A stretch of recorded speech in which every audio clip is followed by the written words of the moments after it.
Sjeme. Razmatranje na Evanđelje dana za 8. srpnja 2025. godine. Matej 9, 32-38. Autor otac Lorenzo Montecalvo.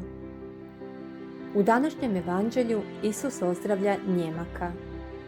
Činjenica da netko ne želi dijalogizirati i razgovarati zove se njemost, a to je đavolsko.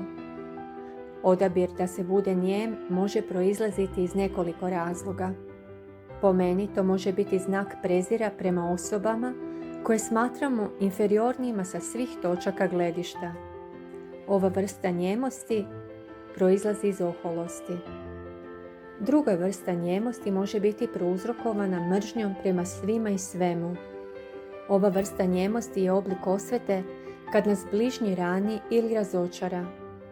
Zatvaranje u same sebe je neraspoloženost za dijeljenje vlastitog postojanja s drugima.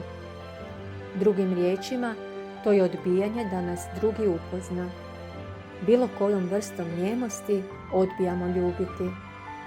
Riječ je prvo sredstvo za iskazivanje ljubavi koje nam je Gospodin darovao.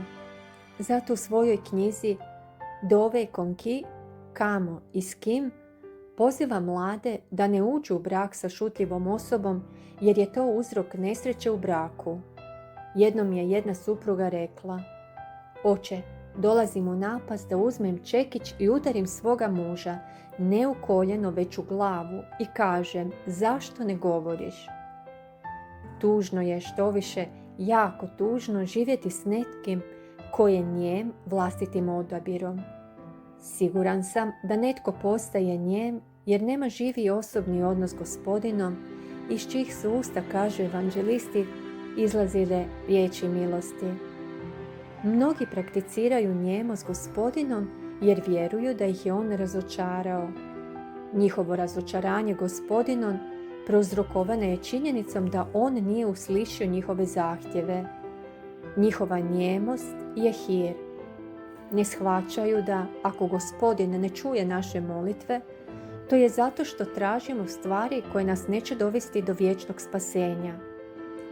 Ima drugih koji misle da je uzalud moliti jer Gospodin već poznaje naše potrebe. I tako im prolaze dani, a možda i godine, a da Gospodinu nikako nisu uputili molitvu štovanja, zahvale, pohvale, blagoslova i zahtjeva.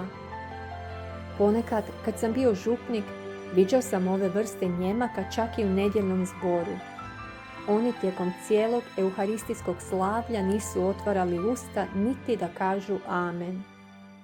Kako se ozdravlja od njemosti prema bližnjemu? Praštanjem. A od one prema Gospodinu? Činjenjem znaka križa na ustima, govoreći: Gospodine, lijepo ti je davati hvalu. Amen. Aleluja.